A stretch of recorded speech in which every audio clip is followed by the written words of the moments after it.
আসসালামু আলাইকুম। আশা করি আপনারা সবাই ভালো আছেন। শনিবার মার্কেট বন্ধ। তো আমি একটা বিষয়ে কথা বলতে চাচ্ছি, সেটা হচ্ছে পুঁজিবাজারে কীভাবে প্রফিট করবেন। আমি কয়েকটা আ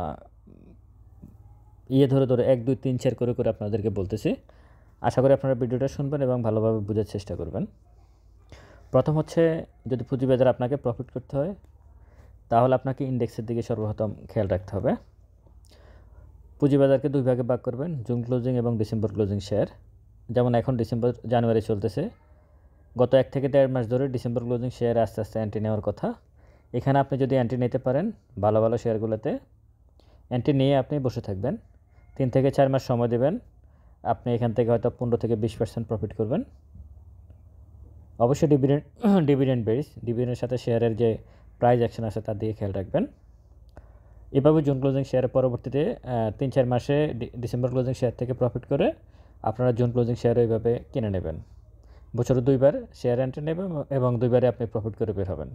ইন্ডেক্স যেদিকে থাকুক, এখনকার পরিস্থিতিতে যদি ইন্ডেক্স ওভারভ্যালুড হয়ে যায়, তখনকার ব্যাপার হচ্ছে তখন। সে বিষয়ে আমি বলতেছি। এটা হচ্ছে প্রথম, মানে আমি যদি প্রথমে বলি। এরপর হচ্ছে ইন্ডেক্স কোথায় আছে, দ্বিতীয়টা আমি যদি বলি ইন্ডেক্স কোথায় আছে, এটা ক্যালকুলেশন করা খুবই উচিত। এখন হয়তো ইন্ডেক্স ৫,১০০ আছে, আপনি হয়তো শেয়ারগুলো খুব চিপ রেটে পাচ্ছেন। ডিভিডেন্ড দেখা গেছে 20% দিচ্ছে, শেয়ারের প্রাইসও ২০, ২২, ২৩ টাকা। কিন্তু ইন্ডেক্স যদি ৮,০০০, ৯,০০০ চলে যেত, তাহলে তার এই শেয়ারগুলোর প্রাইস এখানে থাকতো না, অনেক বেশি থাকতো। তখনকার পরিস্থিতিতে সর্বনিম্ন রেটে আপনি বছরে কখনো না কখনো ওই শেয়ারগুলোকে পাবেন। ওই ২ ভাগে যদি ভাগ করেন, ডিসেম্বর এবং জুন ক্লোজিং।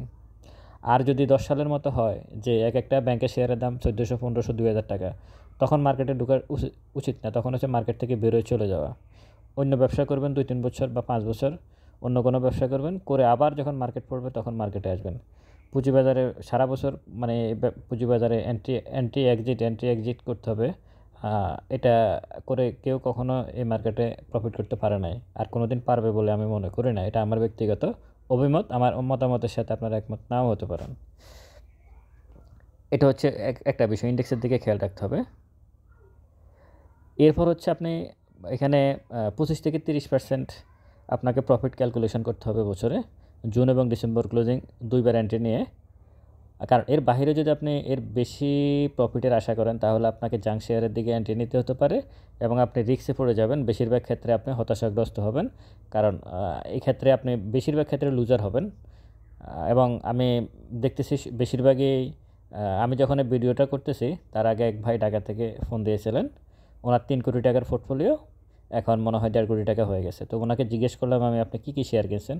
তো উনি যেসব শেয়ারের নাম বলছে, এই যে সমস্ত জাঙ্ক শেয়ার, এবং ওরকম অনেক আছে। তো সব কিছু মিলায় আমার কথা হচ্ছে যে এই ধরনের শেয়ার এন্ট্রি নেওয়া যাবে না। ২-১টা ভালো শেয়ার ছিল, ওনার কাছে হয়তো 10টা শেয়ার ছিল, তার মধ্যে ১টা-২টা ভালো শেয়ার, বাকি সবগুলো জাঙ্ক শেয়ার এবং জেড ক্যাটাগরির সমস্ত শেয়ার। তো যাই হোক, আমার কথা হচ্ছে, যদি জাঙ্ক শেয়ারে যদি প্রফিট বেশি হয়, তাহলে এই ভাইয়েরা কেন এত হতাশাগ্রস্ত? এটা আমার একটা প্রশ্ন। তো আমি মনে করি ২৫ থেকে ৩০%-এর বেশি আপনি প্রফিট আশা করবেন না এই মার্কেট থেকে। এখনকার পরিস্থিতিতে আরও কম হতে পারে। মার্কেট যখন একটু ভালো হবে, তখন হয়তো আপনি একটু ভালো প্রফিট করতে পারেন। এরপরে যদি আমি আসি, সেটা হচ্ছে আপনি যে কোনো শেয়ারের সাথে এন্ট্রি নেবেন না। মানে মনে চাইলেও আপনি শেয়ারে এন্ট্রি নিয়ে ফেললেন। মনে চাইলে এটাকে কী বলে, শেয়ারে এন্ট্রি নেওয়া যাবে না। আপনাকে অপেক্ষা করতে হবে, অবশ্যই অপেক্ষা করতে হবে।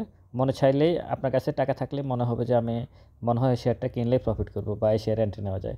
আপনি আমাদের সমস্যা হচ্ছে, আমাদের হাতে যখন টাকা থাকে, আমরা আসলে ইন্ডেক্স কোথায় আছে, পরিস্থিতি কী, শেয়ারটার পরিস্থিতি কী, আমরা এগুলো কোনো কিছুই ক্যালকুলেশন করি না।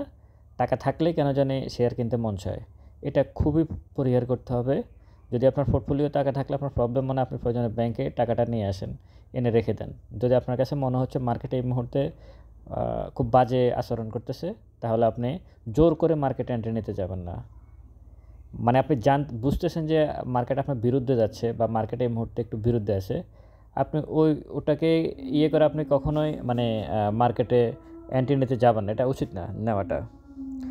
এরপর আমি যদি বলি, সেটা হচ্ছে লোভ বাদ দিন। মানে আপনার বিনিয়োগকারীদের ভিতরে অনেক বেশি লোভ কাজ করে।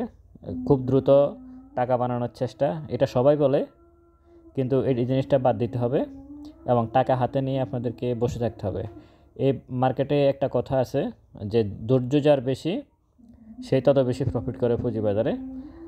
ধৈর্যটা বলা হয়েছে ক্যাশ টাকা হাতে নিয়ে বসার ক্ষেত্রে, শেয়ার কিনে বসে থাকাটাকে ধৈর্য বলে না। সেটা আপনার সার্টেন টাইম পর্যন্ত আপনি বসে থাকবেন, ঠিক আছে, কিন্তু ক্যাশ টাকা হাতে নিয়ে বসে থাকাটা হচ্ছে সবচেয়ে বড় ধৈর্য, যেটা বিনিয়োগকারীরা পারেই না। 100 জনের মধ্যে 90 জনে পারে না। কিন্তু এটা আপনাকে এইটার এক্সারসাইজ আপনাকে করতেই হবে, টাকা নিয়ে হাতে টাকা নিয়ে বসে থাকা। এটা হচ্ছে সর্বপ্রথম প্রায়োরিটি আমি মনে করি, যদি আপনি এই মার্কেটে প্রফিট করতে চান। আপনি দেখবেন মাঝে মাঝে এমন কিছু সুযোগ আসে, আপনি বুঝতে পারতেছেন এখন এখানে এন্ট্রি নিলে আপনি প্রফিট করবেন, কিন্তু আপনার হাতে টাকা না, আপনি অলরেডি শেয়ার কিনে আটকে আছেন। কিন্তু আপনি বুঝতেছেন যে এবং নিশ্চিত আপনি দেখতেছেন পরে 1 সপ্তাহের ভিতরে শেয়ারটার প্রাইস বেড়ে গেছে, কিন্তু আগেই আপনি স্ট্রাক হয়ে গেছেন। তো সুতরাং টাকা হাতে নিয়ে বসে থাকবেন। আরেকটা বিষয় হচ্ছে কোম্পানির অভ্যন্তরীণ বিষয়ে বেশি মাথা ঘামাবেন না। মানে এই কোম্পানি করতে পারে, আমি শুনেছি ওই কোম্পানি ওটা করতে পারে, এই কোম্পানির এ আছে, ওই কোম্পানির ওই আছে। এই অভ্যন্তরীণ বিষয় যেটা আপনি পত্রিকায় দেখেন না, ওয়েবসাইটে নাই, তাদের ওয়েবসাইটে নাই, সে করতে পারে, করবে, এরকম বিষয় ঘাঁটতে যাবে না। এটাতে আপনি অনেক বেশি ইমোশনাল হয়ে যাবেন এবং আপনি ইমোশনাল হয়ে ওই শেয়ারটার প্রতি আপনার একটা বেড়ে যাবে, মায়া বেড়ে যাবে, আপনি গিয়ে ওখানে এন্ট্রি নেবেন, বুল এন্ট্রি নেবেন ওটা আপনি। সুতরাং কোম্পানির অভ্যন্তরীণ বিষয়, একেবারে ইন্টারনাল বিষয়, যেটা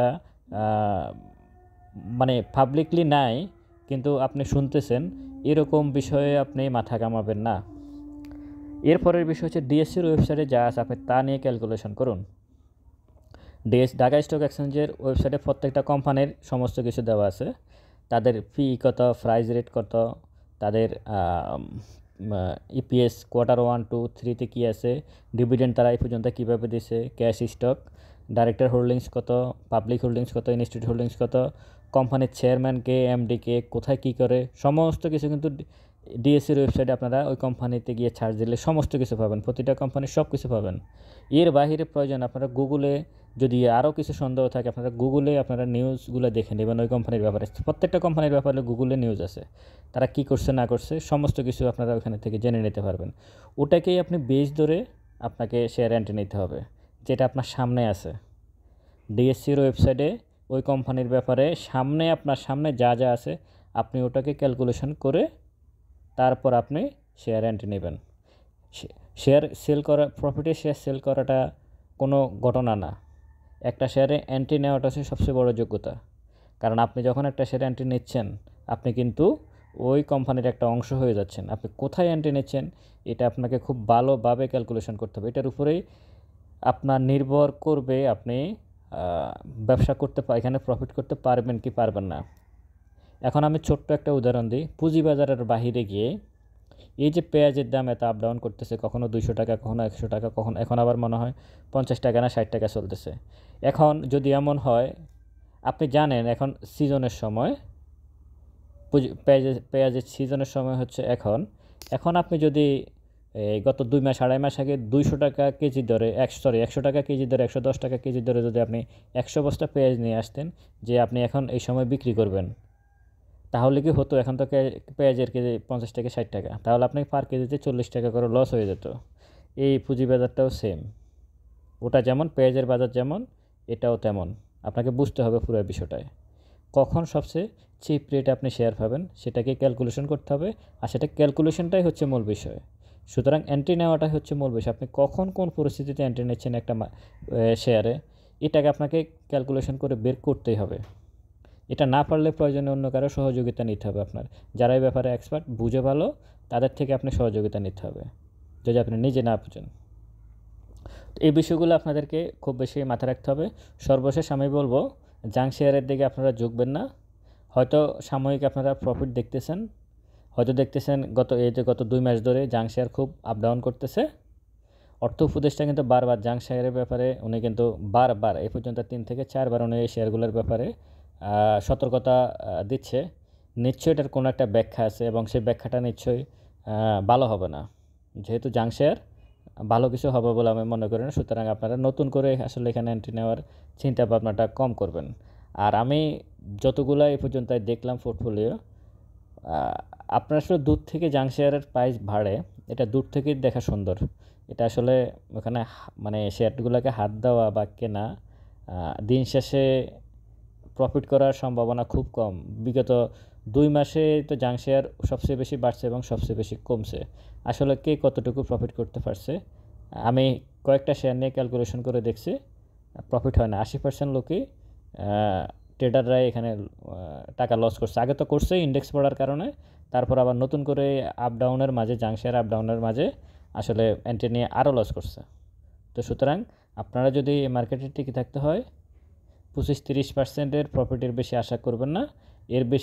এর বেশি আশা করতে গেলে আপনাকে আসলে, যদি আমি একটু অন্যভাবে বলি, জুয়া খেলার মতো আচরণ করতে হবে, যেটা আসলে কোনোভাবে দিন শেষে আপনি প্রফিট টেক করতে পারবেন না। আর ইন্ডেক্সের দিকে খেয়াল রাখতে হবে খুবই বেশি, কারণ ইন্ডেক্সটা অনেক ইম্পর্টেন্ট বিষয়।